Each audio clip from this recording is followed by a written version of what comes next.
Hello everyone, once again welcome you all to learn theory of automata and formal languages. So friends, last lecture में हमने cover किया था what is DFA. हमने उसकी formal definition देखी थी, सारे उसके अंदर के बेसिक टर्म्स जो कि उनकी टपल्स हैं वो हमने कवर किए थे और हमने देखा था कि हम डीएफए को टू टाइप्स से क्लासीफाई करके स्टडी करने वाले हैं, that is without output and with output. Without output में हमने जाना था कि हमारी जो स्ट्रिंग है वो किसी लैंग्वेज के बेसिस पे हमारी डीएफए मशीन या तो सिर्फ एक्सेप्ट करेगी या रिजेक्ट करेगी, पर कोई भी आउटपुट वो हमें जनरेट करके नहीं देगी।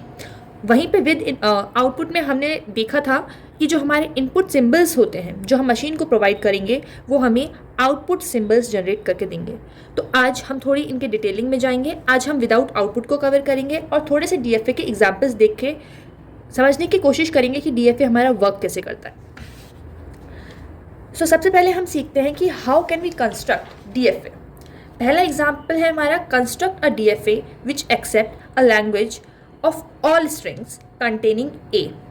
फ्रेंड्स, इसका सिंपल मतलब है कि हमें एक ऐसा डीएफए डिज़ाइन करना है, एक ऐसी मशीन डिज़ाइन करनी है जिसकी लैंग्वेज है कि जितनी भी स्ट्रिंग्स हमारे ए कंटेन करते हों वो एक्सेप्ट हो जाए। इट मीन्स अगर हमारी कोई एक ऐसी स्ट्रिंग है जिसमें एक भी बार ए नहीं आ रहा, इन दैट ओनली केस हमें हमारी स्ट्रिंग को रिजेक्ट कराना है। मतलब सबसे पहले हम एक कोई भी डीएफए अगर हमें कंस्ट्रक्ट करना है तो हम एक लैंग्वेज को जनरेट करके देख लेंगे, एक सेट ऑफ स्ट्रिंग्स जो हमारी गिवन लैंग्वेज के अकॉर्डिंग जनरेट हो सकती है। फॉर एग्जाम्पल यहाँ पे हमारे पास है कंटेनिंग ए, तो हो सकता है कि मेरा एक सिंगल ए हो सकता है मेरे पास ए बी हो सकता है मेरे पास ए बी हो सकता है मेरे पास ए बी ए हो, एंड मैनी मोर केसेस। अगर मेरा अल्फ़ाबेट सेट डिफाइंड है ऑन ए बी, तब हमारे पास पॉसिबल केसेस हैं कि हमारी कोई भी स्ट्रिंग जो किसी भी तरीके से ए को कंटेन कर रही है, हो सकता है हमारे जो स्ट्रिंग के अल्फ़ाबेट्स हैं, जो हमारे इनपुट सिंबल्स हैं, वो कितने भी हो सकते हैं, 1 2 3 एंड मैनी मोर। उसने ऐसी हमें कोई लिमिटेशन नहीं दे रखी। सो फ्रेंड्स, हमें सिंपल सा क्या काम करना है, हमारी हर एक डीएफए मशीन में सबसे पहले तो एक इनिशियल स्टेट होगी। मैंने लास्ट टाइम आपको बताया था कि इनिशियल स्टेट हमेशा एक एरो के साथ इनिशिएट की जाती है, जैसे हम नाम दे देते हैं अभी के लिए क्यू नॉट। फ्रेंड्स, सिंस हमारी बेसिक कंडीशन, जो सबसे स्मॉल कंडीशन हमें सेटिस्फाई करानी है, वो है एक सिंगल ए। कोई भी मेरी स्ट्रिंग जो ए कंटेन कर रही होगी उसे मेरे लैंग्वेज एक्सेप्ट कर रही है, तो मैं एक ए अगर इनपुट प्रोवाइड करती हूँ तो this should be accepted by my machine. तो मैं एक फाइनल स्टेट जनरेट करती हूँ जो कि इस ए को एक्सेप्ट कर रहा है। मेरे सारे वो सिंबल्स जो फाइनल स्टेट तक जाएं वो सारे के सारे इस लैंग्वेज में फॉल करने चाहिए। अगर नहीं करते हैं तो मतलब वो रिजेक्ट हो रही है। अब देखिए, अगर मैंने एक और स्टेट बना ली है, for example Q naught, Q F, Q one, this is for A and this is for B. मेरा कोई भी पाथ क्यू वन स्टेट से क्यू एफ तक नहीं जा रहा है। इसका ये मतलब हुआ कि मेरी कोई स्ट्रिंग अगर मैंने बी स्टेट से बी इनपुट देते हुए अपनी स्टेट चेंज की है तो मैं फाइनल स्टेट तक कभी नहीं पहुंच पाऊंगी। और इस केस में अगर मेरी कोई ऐसी स्ट्रिंग है जो कि बी से इनिशिएट हो रही है तो वो कभी भी मेरी मशीन एक्सेप्ट नहीं करेगी। तो सिंपल बात ये है फ्रेंड्स कि हमारी कोई भी स्ट्रिंग जो जनरेट हो रही है वो किसी भी पाथ के थ्रू फाइनल स्टेट तक जानी चाहिए, जिसे हम डबल सर्कल्स के थ्रू डिनोट करते हैं। Then only we can say yes, मेरी वो स्ट्रिंग एक्सेप्ट हो रही है। और क्यों एक्सेप्ट हो रही है? बिकॉज वो मेरे लैंग्वेज में फॉल कर रही है। तो इसलिए आपको जब भी कोई लैंग्वेज दी जाए, सबसे पहले तो उसको समझते हुए उसके लिए एक सेट जनरेट कीजिए। उसकी बेसिक कंडीशन को देखिए कि आपके पास सबसे छोटा ऐसा कौन सा स्ट्रिंग है जो जनरेट हो रहा है। आप सबसे पहले उसके लिए एक स्ट्रिंग बना लीजिए। मेरी ए एक्सेप्ट हो गई। अब फ्रेंड्स, डीएफए की बेसिक कंडीशन क्या है? जब भी हम डीएफए डिफाइन करते हैं तो डीएफए की कुछ प्रॉपर्टीज हैं जो हमें हमेशा ध्यान में रखनी होंगी। अगर मेरे पास मेरा अल्फाबेट सेट है ए एंड बी, तो जो स्टेट्स मैं जनरेट कर रही हूं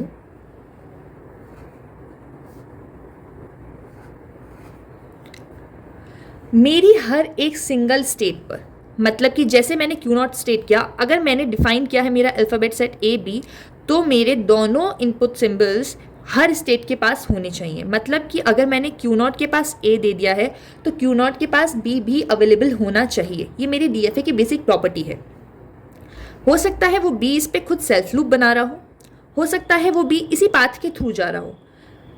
एक और बात ये फ्रेंड्स कि अगर मैंने एक बी का पाथ ऑलरेडी प्रोवाइड कर दिया है क्यू नॉट स्टेट के लिए, तो मैं बी के लिए एक दूसरा पाथ नहीं दे सकती। डीएफए इसे सपोर्ट नहीं करता। सिंपल सी बात है, मेरे जितने भी अल्फ़ाबेट सेट्स हैं हर स्टेट के पास वो सारे इनपुट सिंबल्स अवेलेबल होने चाहिए। मतलब हर एक इनपुट सिंबल के लिए वो किसी ना किसी स्टेट पे ट्रांजिशन शो करे। हो सकता है वो खुद वो स्टेट हो सकता है वो कोई और स्टेट हो, बीच में कोई और स्टेट्स भी आ सकती हैं। फॉर एग्जांपल हो सकता है क्यू नॉट से मेरी स्टेट ए से क्यू एफ पे जा रही है, बी से क्यू वन पे जा रही है, क्यू वन ए से क्यू एफ पे जा रही है, और सिंस ये डीएफए है तो क्यू वन के पास भी मैंने जितने भी इनपुट सिंबल्स डिफाइन किए हैं सारे होने चाहिए। ए मैंने डिफाइन कर दिया तो क्यू वन के पास भी बचा बी। हो सकता है वो बी से वापस क्यू नॉट पे आ रही हो सकता है वो क्यू एफ पे ही जा रही हो। लेट अस सपोज ए और बी दोनों सिंबल्स हमें क्यू एफ फाइनल स्टेट की तरफ ही भेज रहे हैं, और क्यू एफ ए और बी पे सेल्फ लूप जनरेट कर रहा है। तो फ्रेंड्स, हमें जब भी एक डीएफए कंस्ट्रक्ट करना है हमें ध्यान रखना होगा कि हर एक स्टेट के पास सारे इनपुट सिंबल्स जो डिफाइंड है वो अवेलेबल होने चाहिए, और कोई एक सिंबल हर स्टेट पे हम एक ही बार यूज कर सकते हैं। एक ही सिंबल से दो स्टेट्स पे ट्रांजिशन करना डीएफए अलाउ नहीं करता है। तो अब हम अपने एग्जाम्पल को फिर से अगर कंटिन्यू करें तो मैंने अपनी कंस्ट्रक्ट करने के लिए बेसिक स्ट्रिंग बना ली ए, फाइनल स्टेट ने इसे एक्सेप्ट किया। नाउ अगर मैं अपने अगले केस को देखूं तो मेरा जो क्वेश्चन है वो है कंटेनिंग ए, मतलब सिर्फ ए कंटेन करने से हमें मतलब है, साथ में बी भी हो सकता है, कितने भी नंबर ऑफ टाइम्स ए हो सकता है, ऐसी हमें कोई रिस्ट्रिक्शन नहीं देके रखी हुई है। तो अगर मैं आती हूं बी पे, तो फ्रेंड्स मैं इधर सेल्फ लूप एक जनरेट कर दूंगी बी का। अब एक क्वेश्चन आता है कि मैं यहां से अगर मैंने फाइनल स्टेट जनरेट की है, ए मैंने इधर बनाया, तो मैंने बी डायरेक्ट इधर क्यों नहीं ड्रॉ कर दिया, मैंने उसको सेल्फ लूप में क्यों दिया। तो फ्रेंड्स सेल्फ लूप का मतलब है कि अगर आपने B as a input symbol provide किया है अपनी स्टेट को, तो आप जितनी भी बार इनपुट के तौर पे बी देंगे आपकी जो मशीन है वो उसी स्टेट पे आ जाएगी जिस पे वो ऑलरेडी थी। मतलब वो फाइनल स्टेट पे अभी नहीं पहुंची है। अगर आप यहाँ पे इनिशियल स्टेट से बी देते हैं तो वो आपको ट्रांजिशन करवा के फाइनल स्टेट पे पहुंचा देगी। और मैंने अभी आपको बताया कि फाइनल स्टेट पे पहुंचने का मतलब है कि वो एक्सेप्ट कर रही है। इसका मतलब बी जो है वो हमारा क्यू एफ पे चला गया, फाइनल स्टेट पे चला गया, तो मतलब बी भी एक्सेप्टेड है। बट बी हमारे लैंग्वेज सेट में कहीं भी अवेलेबल नहीं है, मतलब कि ये रिजेक्ट होनी चाहिए, एक्सेप्ट नहीं होनी चाहिए, इसलिए हमने सेल्फ लूप जनरेट किया। अब अगर मेरे पास लैंग्वेज में आता है बी बी बी ए, तो ये भी तो एक्सेप्ट होगी, बिकॉज ए जो है मेरा वो तो इस स्ट्रिंग में है ही, वो कंटेन हम कर रहे हैं। तो एक बार मैंने अगर बी दिया तो वो सेल्फ लूप अगेन उसी स्टेट पे आ जाएगी। सेकंड बी मैंने अवेलेबल कराया, फिर से वो वहीं आ जाएगी। थर्ड बी में फिर से सेम स्टेट पे आएगी, एंड ए प्रोवाइड करते ही वो मूव करेगी नेक्स्ट स्टेट पे which is our final state, जिसका मतलब है कि ये स्ट्रिंग मेरी एक्सेप्ट हो चुकी है। अब फ्रेंड्स हमने इस तरीके से तो हमारी जो स्ट्रिंग है बेसिक कंडीशन एक कंटेन करने की वो प्रूव करवा दी। बट अभी मैं जो प्रॉपर्टीज़ डिस्कस की थी डीएफए की, उसको अगर हम देखें तो ये हमारा डीएफए अभी कंस्ट्रक्ट नहीं हुआ है, क्योंकि हर एक स्टेट के पास हर डिफाइंड हमारा जो इनपुट सिंबल है वो अवेलेबल होना चाहिए और एक ही बार एक ही ट्रांजिशन के लिए यूज़ होना चाहिए। तो क्यू नॉट पे तो हमारा ए और बी दोनों डिफाइन हो चुका, बट हमारी जो फाइनल स्टेट है ये अभी भी ए और बी कंटेन नहीं कर रही है। तो फ्रेंड्स इस पे हम फिर से एक ए एंड बी का सेल्फ लूप बना देंगे, क्योंकि एक ए तो ये ऑलरेडी कंटेन कर ही चुकी, तो हमारी जो कंडीशन है वो फुलफिल हो जाएगी एक बार फाइनल स्टेट पे आती। तो उसके बाद आपके जितने भी ए और जितने भी बी आए उसके लिए आप सेल्फ लूप जनरेट कर सकते हैं, वो वापस अपनी ही स्टेट पे आती जाएगी, क्योंकि एक बार वो एक्सेप्ट हो चुकी, उसके बाद जो उसकी बेसिक कंडीशन है वो हम कंप्लीट करा चुके हैं। हमने इसको ए प्रोवाइड किया एज इनपुट सिंबल, ये हमारी फाइनल स्टेट पे आ गई, ये एक्सेप्टेड है। अगर मुझे एक्सेप्ट करानी है ए, मतलब इसके बाद अगर मैंने फिर से एक ए इनपुट सिंबल दिया है तो वो वापस फाइनल स्टेट पे आ जाएगी। क्यों? क्योंकि वो भी एक्सेप्टेड है, ए तो वो कंटेन कर ही चुकी।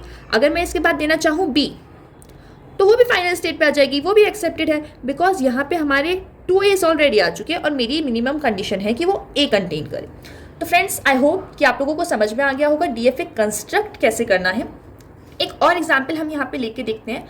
हमारा नेक्स्ट क्वेश्चन है, हमें डीएफए कंस्ट्रक्ट करना है एक कंडीशन के लिए विच एंड्स विद ए। इसका मतलब है अब हम एक डीएफए डिजाइन करेंगे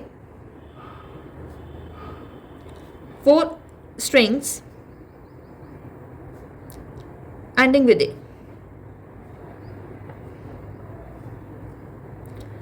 ध्यान दीजिए, यहाँ पे हमने स्ट्रिंग्स की लेंथ को डिफाइन नहीं किया है, मतलब हमारे पास लेंथ की कोई भी रिस्ट्रिक्शन नहीं है कि हमारी लेंथ 4 लेटर्स की होनी चाहिए, 5 की होनी चाहिए, 2 की होनी चाहिए। हमें सारी स्ट्रिंग्स को एक्सेप्ट कराना है जो भी एंड हो रही हो ए से। तो फ्रेंड्स, जब भी हमारे पास ये एंडिंग का केस आता है, तो सबसे पहले तो आपको जो ध्यान देने वाली बात है वो ये देखना है कि एंड कितने कैरेक्टर से होनी चाहिए। आपके पास सिर्फ 1 कैरेक्टर है, तो जो नंबर ऑफ स्टेट्स आपके डीएफए की बनेंगी वो इक्वल होंगी सिंबल्स जिनके थ्रू आपका एंड होना चाहिए स्ट्रिंग, जो कि अभी हमारे पास 1 है, +1। अगर मान लीजिए मेरे पास होता कि मेरी जो स्ट्रिंग है वो एंड होनी चाहिए ए बी से, तो मेरे पास नंबर ऑफ कैरेक्टर्स जिनसे मेरी स्ट्रिंग हमेशा एंड होनी चाहिए वो होती 2। तो नंबर ऑफ स्टेट्स जो मुझे चाहिए होते वो होते मेरे 2 + 1 = 3। अपने वापस हम एग्जाम्पल पे आते हैं, तो हमें सिर्फ चाहिए कि एंडिंग विद ए। तो यहाँ पे मेरा एक कैरेक्टर है 1, 1 + 1, मतलब मेरी जो डीएफए में नंबर ऑफ स्टेट्स बनेंगी वो होंगी मिनिमम 2। तो सबसे पहले तो फ्रेंड्स हम अपनी स्टेट्स को बना लेते हैं। मैंने ये लेट किया, मेरी एक इनिशियल स्टेट तो ऑफकोर्स होगी और एक फाइनल स्टेट भी ऑफकोर्स होगी। सिंस मुझे 2 ही स्टेट्स चाहिए, तो फिर मैंने यहाँ पे अपनी एक स्टेट को कंसिडर कर लिया इनिशियल और एक स्टेट को मैंने कंसिडर किया है फाइनल। अब हमारी जो स्ट्रिंग्स हैं वो एंड होनी चाहिए ए से। तो फ्रेंड्स, मैंने जैसा कि पहले ही आपसे कहा कि जितनी भी हमारी पॉसिबल स्ट्रिंग्स हैं उनको हम एक लैंग्वेज सेट में बना के देख लेते हैं, जाकि बाद में हमें कोई कन्फ्यूज़न ना रहे, हम खुद उन लैंग्वेज के बेसिस पे अपनी मशीन को चेक कर सकें। तो अगर मैं एक स्ट्रिंग प्रोवाइड करती हूँ इसको ए, सो ये सिर्फ ए के लेटर है, ये स्टार्ट भी ऐसे ही हो रहा है और ये एंड भी तो ऐसे ही हो रहा है, मतलब ये एक्सेप्ट होना चाहिए। अच्छा, अगर मैं लिखूँ ए बी, ये ए कंटेन कर रहा है पर ये ए से एंड नहीं हो रहा। अगर मैं लिखती हूँ B A, then it is acceptable. अगर मैं लिखूँ A A, so of course it is also acceptable. A B A, it is acceptable. A B A A, ये भी एक्सेप्टेबल है। तो जितनी भी आपके स्ट्रिंग्स हैं जो कि ए से एंड हो वो सब ही एक्सेप्टेबल होंगी। तो सबसे पहले तो मैं इनिशियल स्टेट से फाइनल स्टेट पे एक ए ही बना देती हूँ for my most basic condition. ये ए मैंने बना दिया, ये एक्सेप्टेबल है। नेक्स्ट मेरे पास क्या कंडीशन है, बी ए। मेरी बी बी ए भी एक्सेप्टेबल होगी, मेरी बी बी बी ए भी एक्सेप्टेबल होगी, बिकॉज ये सब स्टार्ट बी से ही हो रहे हैं। बट हमारी कंडीशन ये नहीं है कि वो किससे स्टार्ट हो रहा है, हमारी कंडीशन है एंड होना चाहिए ए से। तो अगेन मैंने एक बी के लिए लूप बना दिया। Number of times, N number of times अगर मेरा बी रिपीट होना चाहता है तो वो हो सकता है। हमारी कंडीशन है ए से एंड होना चाहिए। अब फ्रेंड्स, मैंने इनिशियल स्टेट के लिए तो ए और बी बना दिया, बट अगेन अगर हम ध्यान दें तो ये हमारा डीएफए अभी भी प्रिपेयर नहीं हुआ है, क्योंकि मुझे मेरी प्रॉपर्टीज़ के अकॉर्डिंग हर इनपुट सिंबल को हर स्टेट पे डिफाइन करना है। हर इनपुट सिंबल के लिए मेरी मशीन के स्टेट्स कहीं ना कहीं ट्रांजिशन शो करें। तो अभी हम आते हैं अपनी फाइनल स्टेट पे। अपने लास्ट एग्जाम्पल की तरह हम यहाँ पे ये जो हमारा लास्ट डीएफए डिज़ाइन हुआ था, DFA for all strings containing ए, इसकी तरह मैं इधर लूप नहीं बना सकती। क्यों? क्योंकि यहाँ पे सिर्फ ए कंटेन करने की बात थी। अभी के मेरे एग्जाम्पल में मुझे एंड करना है ए से, मेरी लास्ट स्ट्रिंग ए ही होनी चाहिए। अगर मैं यहाँ पे फिर से लूप बना देती हूँ, क्यू एफ है मेरा, इस पर मैं लूप बना देती हूँ ए बी, तो देखिए फ्रेंड्स, ए का लूप तो जनरेट हो गया, नो इश्यू। बिकॉज एंड होना है ए से। अगर आपने बी ए दिया और उसके बाद आपको अपनी स्ट्रिंग में देना ए, तो ये एक्सेप्टेबल है। एंड तो ए से ही हो रहा है, ए दिया उसके बाद ए, फिर से A, okay, this is acceptable. But आप अपनी स्ट्रिंग में बी को लूप नहीं दे सकते, क्योंकि अगर फाइनल स्टेट पे वो आ चुका है और मानिए आपकी स्ट्रिंग में B A B, so friends इसमें आपकी मशीन वर्क कैसे करेगी?